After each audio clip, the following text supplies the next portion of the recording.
Всем привет! С вами Сергей Бойко, и я предлагаю поговорить о том, как крупные компании уходят с российского рынка. Что будет с нами без них, кто уже ушел, что это значит и как на самом деле это все повлияет на жизнь обычных россиян. С начала войны бизнес в России остановило огромное количество компаний. В числе самых заметных не только спортивные бренды, но и Spotify, Netflix, IKEA и, наконец, Макдональдс, проработавший в нашей стране более 30 лет.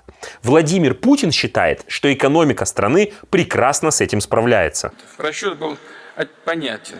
Нахрапом с наскока смять экономику России за счет разрушения бизнес-цепочек, принудительного отзыва западных компаний с российского рынка, за заморозки отечественных активов, ударить по промышленности, финансам, по уровню жизни людей. Не получилось. А как же на самом деле? Действительно ли массовый исход компаний ни на что не повлияет? Вроде бы и правда. Будем теперь одеваться в российских магазинах, есть в ресторанах вкусная точка. Но на самом деле, конечно, все по-другому. Дело в том, что на фоне крупных розничных брендов почти незамеченным остался уход других компаний, технологических. А вот без них в долгосрочной перспективе будет гораздо сложнее. Давайте разберем на примерах. Помните, из России уходила Nokia? В соцсетях был парад шуток про то, что больше не будет телефонов 3310. Но кроме шуток, надо сказать, что существует всего 5 компаний, которые производят телекоммуникационное оборудование для мобильной связи. Nokia входила в эту пятерку вместе с Huawei, Ericsson, ZTE и Cisco. Если в двух словах отвечать на вопрос, чем важно телеком-оборудование, то, например, это оборудование базовых станций сотовой связи. Без них не будет ни мобильных звонков, ни мобильного интернета. А вместе с Nokia из России, кстати, ушли почти все остальные компании из вышеперечисленной пятерки. А вот вам другой пример. Компания Intel. Кроме телеком-оборудования, она была одним из главных поставщиков микропроцессоров. Такие есть в любом стационарном компьютере, не говоря уже о серверах и ноутбуках. Уход Intel означает, что производство десктопов и российских серверов просто встанет.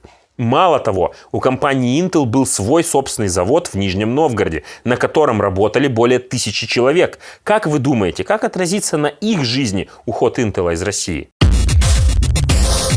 Вам может показаться, что мы говорим только о железе, но это не так. Уход компаний, производивших софт, тоже ощутимо скажется на обычной жизни. А в качестве примера можно привести, например, Oracle, производителя программного обеспечения. Главное решение этой компании – базы данных. И Oracle занимал более четверти отечественного рынка в части работы с госкомпаниями. На нем работают биллинговые системы операторов связи, госуслуги, банковские системы. Пока еще работают. Но со временем лицензии начнут заканчиваться. Это значит, что какой-то функционал будет исчезать, какие-то процессы ломаться, а цены на услуги расти. Один из самых гуманных вариантов – это переход на другой софт. Но проблема в том, что нельзя просто взять и заменить сложную систему, которая настраивалась годами. Возможно, вы спросите, ну а что с импортозамещением? Можно ли как-то заменить ушедших? Может быть, перейти на другие микропроцессоры и проблема будет решена? Здесь все не так просто. Проблема в чем?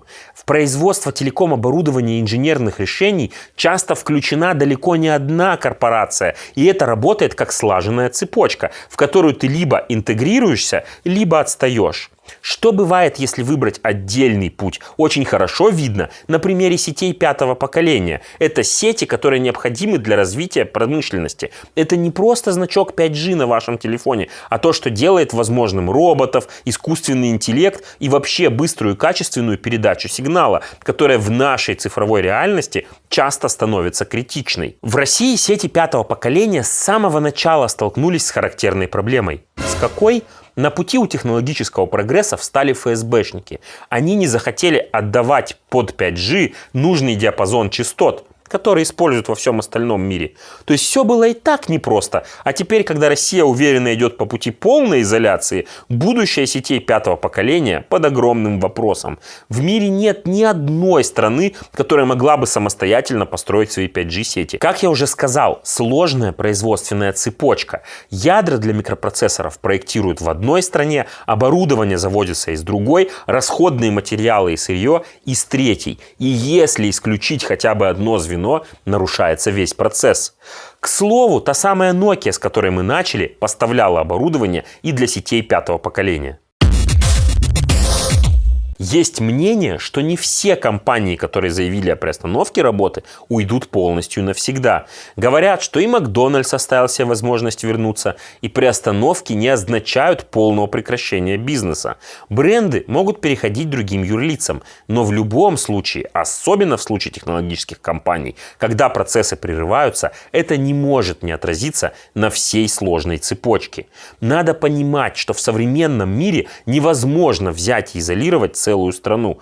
Это останавливает технологический прогресс. И сколько бы ни говорили об импортозамещении, оно напрямую невозможно. Поэтому все, что сейчас рассказывают чиновники, это сказки, призванные обмануть бдительность. Кстати, с санкциями, которые якобы не повлияли на российскую экономику, есть еще одна проблема. Их легко принять, но почти невозможно отменить. Сейчас Россия по числу введенных санкций уже обогнала Иран. И если уход брендов одежды мы замечаем в виде пустых витрин и магазинов, то уход технологических компаний ощутим позже. И это будет катастрофа.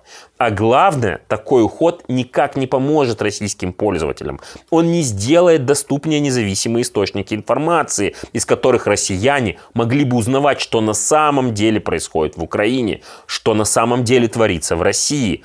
Именно поэтому наша главная задача сейчас, как общество защиты интернета, разговаривать с зарубежными компаниями, рассказывать, как они могли бы помочь в борьбе с путинским режимом и убеждать их не отворачиваться от российских пользователей, не оставлять их наедине с телевизором, с пропагандой. Я уверен, что у этой деятельности будут результаты, а вы оставайтесь с нами и подписывайтесь на канал. В новых видео продолжим рассказывать о том, как на самом деле обстоят дела с интернетом и технологиями в России.